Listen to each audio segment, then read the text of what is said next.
18th question of 9.4 exercise. तो पढ़िए, at the point on a curve the slope of tangent is twice the slope of the line joining the point of contact to the point this, find the equation of curve passing through -2, 1। अब यहाँ पे देखिए, what is slope of tangent, अभी बताया मैंने क्या होती है स्लोप ऑफ टेंजेंट।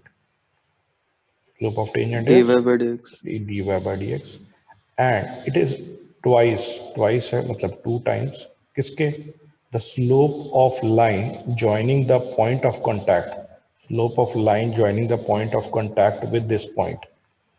अब पॉइंट ऑफ कॉन्टैक्ट को हमने एक्स वाई मान लिया, तो इसकी स्लोप, दो पॉइंट दे रखे हैं तो स्लोप कैसे निकालते हैं। y2 minus y1 upon x2 minus x1। तो ठीक है, y2 minus y1 over x2 minus x1। ठीक है, तो ये dy बाई डी एक्स, अगर ये माइनस को मैं ऊपर नीचे कैंसिल भी कर दूं, ये बन जाएगा 3 plus y over 4 plus x. कौन सी फॉर्म है ये, कौन सी फॉर्म है जी। Variable separate. Yes, it is variable separable form. तो डी वाई के नीचे क्या ले जाएंगे, वाई प्लस 3 आ गया और 2 D x over x plus 4। It is variable separate form. तो हम क्या करेंगे, इंटीग्रेटिंग बोथ साइड्स। तो जब आपने इंटेग्रल किया, ठीक है, क्या इंटीग्रेट करोगे, जब इंटीग्रेट करके आप निकालोगे प्लस सी आएगा। वो सी की वैल्यू कैसे निकालनी है, वो लिखा है curve passes to the point -2, 1। तो जब कर्व से पास कराओगे उससे सी की वैल्यू आ जाएगी, तो इक्वेशन ऑफ कर्व आ जाएगी। क्लियर है सभी को, इसको पहले रीड कर लें। The volume of spherical balloon being inflated changes at the constant rate. जब कहते हैं जब बैलून में हवा भरी जा रही है तो बढ़ रहा है, इन्फ्लेटेड मीन्स हवा भर रही है, eight the constant rate. If the initially मतलब शुरू में रेडियस थी आपके पास 3 और 3 सेकंड के बाद रेडियस हो गई 6, तो आप बताओ कि radius of balloon after 3 second क्या थी। ठीक है, तो वॉल्यूम इज इंक्रीजिंग, तो वॉल्यूम इंक्रीज कर रहा है, इसका मतलब क्या हुआ, वॉल्यूम किसका, किसकी वॉल्यूम की बात हो रही है, स्फेरिकल बैलून है, वो बढ़ रहा है, मतलब ऐसे बैलून का वॉल्यूम, जैसे ये बैलून ये ऐसे बढ़ रहा है, ठीक है, कांस्टेंट रेट पे तो बढ़ रहा है ना। वो कहता है जब शुरू में ऐसे था, शुरू में रेडियस 3 थी यहाँ पे, ये जैसे बैलून अभी दिख रहा है, ये तो सर्कल है, चलो इमेजिन करो, और फिर जब 3 सेकंड के बाद रेडियस ये हो गई 6 हो गई, और कहता है टी सेकंड, ये this is a T second, उसका रेडियस कितनी थी। ठीक है, तो ऐसे ले लेते हैं। तो पहले आप सपोज करेंगे कि आप क्या क्या कंसिडर कर रहे हैं। Let V be the volume of a spherical balloon।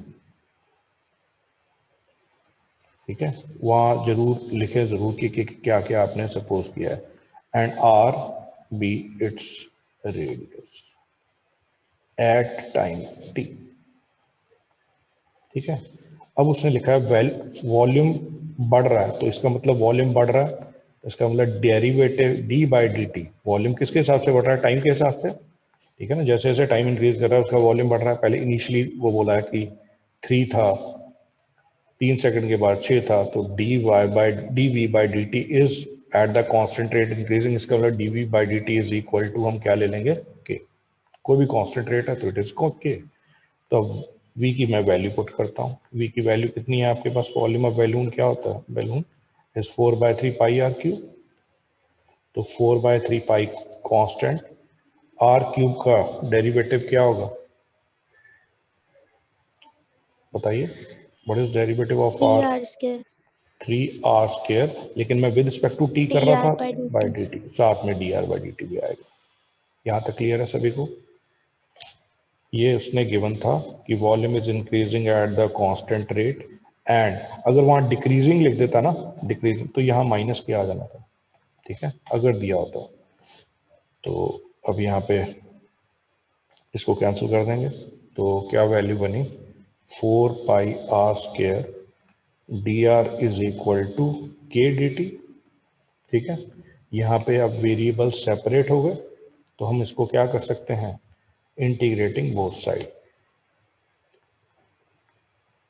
ठीक है, तो जब आप इंटीग्रेट करेंगे तो ये बनेगा 4 पाई कांस्टेंट के dt। तो ये आपके पास बन गया 4 पाई आर स्क्वायर का डेरिवेटिव आर क्यूब बाय 3 के dt का आ गया t प्लस सी। ये हमने फर्स्ट इक्वेशन मान लेंगे। ठीक है, this is your first equation. अब जो उसने गिवन दिया हुआ था क्या था, इनिशियली का मतलब t is equal to 0। Initially radius कितनी थी उसकी, रेडियस वाज 3 यूनिट। तो 3 units. रेडियस को 3 कर दिया। तो यहाँ पे अब t की वैल्यू 0 पुट करो। ठीक है, और रेडियस को 3 पुट कर दो। तो करिए सॉल्व, क्या आता है, c की वैल्यू क्या आएगी यहाँ से 9/36 आ जाएगी। 9 बचेगा, 9 4 36 पाई। तो ये c की वैल्यू मैं कहाँ सब्स्टिट्यूट कर दूंगा, c की वैल्यू हम पुट कर देंगे फर्स्ट इक्वेशन में। तो 4 पाई r क्यूब बाय 3 के टी प्लस 36 पाई। ठीक है, अब मेरी ये सेकंड इक्वेशन जो बन गई वो मेरी कंसंट्रेशन वाली है, ये बन गई आपकी सेकंड। अब वो क्या लिखता है, कहता है आफ्टर 3 सेकेंड रेडियस कितनी है 6, मतलब आफ्टर 3 सेकेंड। तो मैं लिखता हूं t is equal to 3, radius है उसकी 6। चलो पुट करते हैं, रेडियस को मैं पुट कर रहा हूं 6 और टाइम को ले रहा हूं 3। तो आप इसको आप सॉल्व करें, ये बनेगा आपके पास, दिस इज 216/36 4 कितना बनेगा, ये सॉल्व करके देखो, ये बनती के की वैल्यू क्या आती है इसमें 288 pi plus is equal to 3k plus 36 pi. अब यहाँ से k सॉल्व करेंगे, 3k is equal to 288 minus 36 कितना आएगा 252 52. 252 and k is equal to 252 by 3 84 पाई। तो k की वैल्यू आपकी 84 पाई आ गई। तो आप ये सेकंड इक्वेशन में पुट कर देंगे, put in equation number second. तो this is your 4 pi r cube by 3, k की वैल्यू आपने 84 पाई dt प्लस 36 पाई ये निकाली।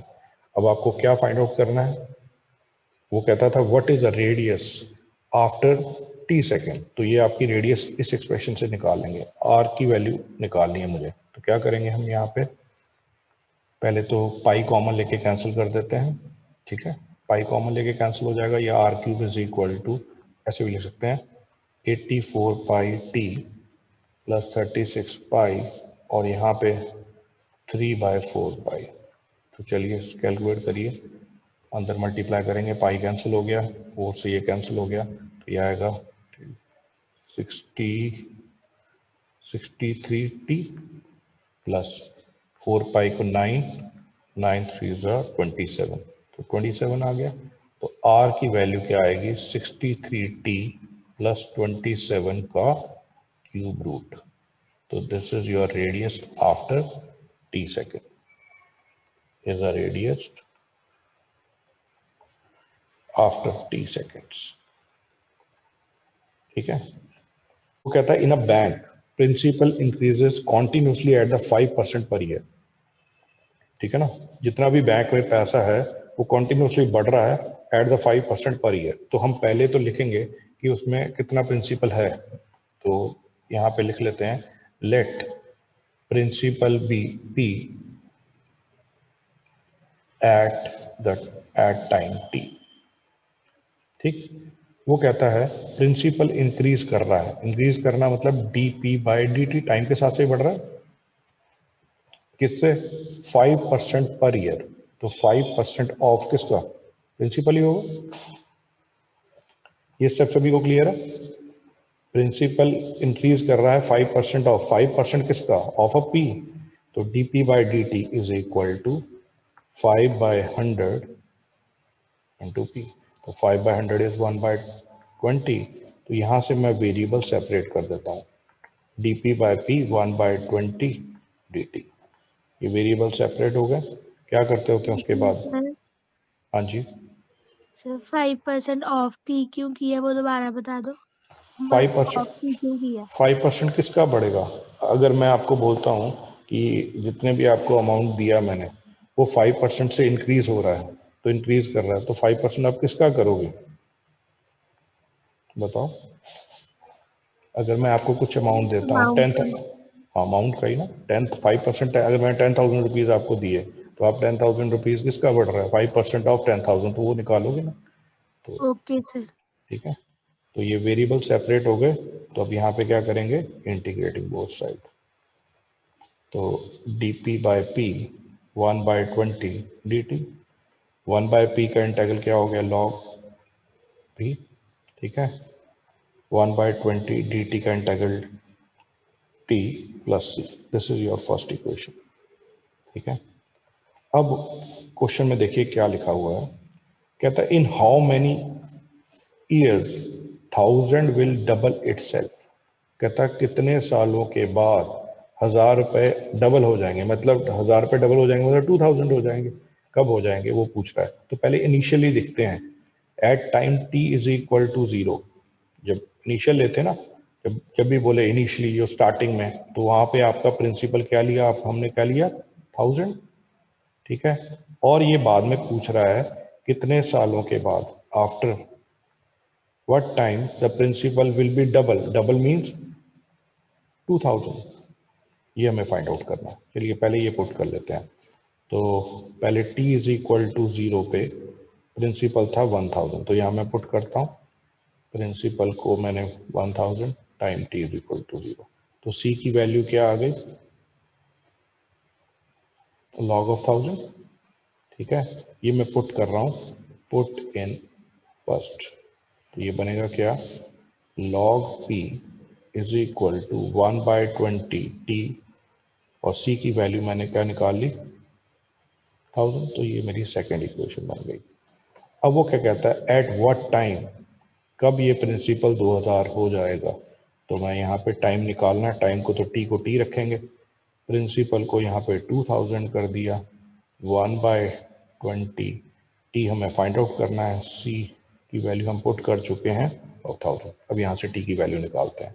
कैसे निकालेंगे? log 2000 minus log 1000 is equal to 1/20 of t. log m minus log n क्या होता है? log m upon n। log m upon log n। तो 1/20 t, ये तीन कैंसिल हो गए, तो log 2 और ये 1/20 t क्रॉस मल्टीप्लाई करोगे तो ये आ जाएगा 20 log 2 ईयर्स। ठीक है, इतने टाइम के बाद, इन केस यहाँ log 2 की वैल्यू दी हो तो आप log 2 की वैल्यू सब्स्टिट्यूट भी कर सकते हो।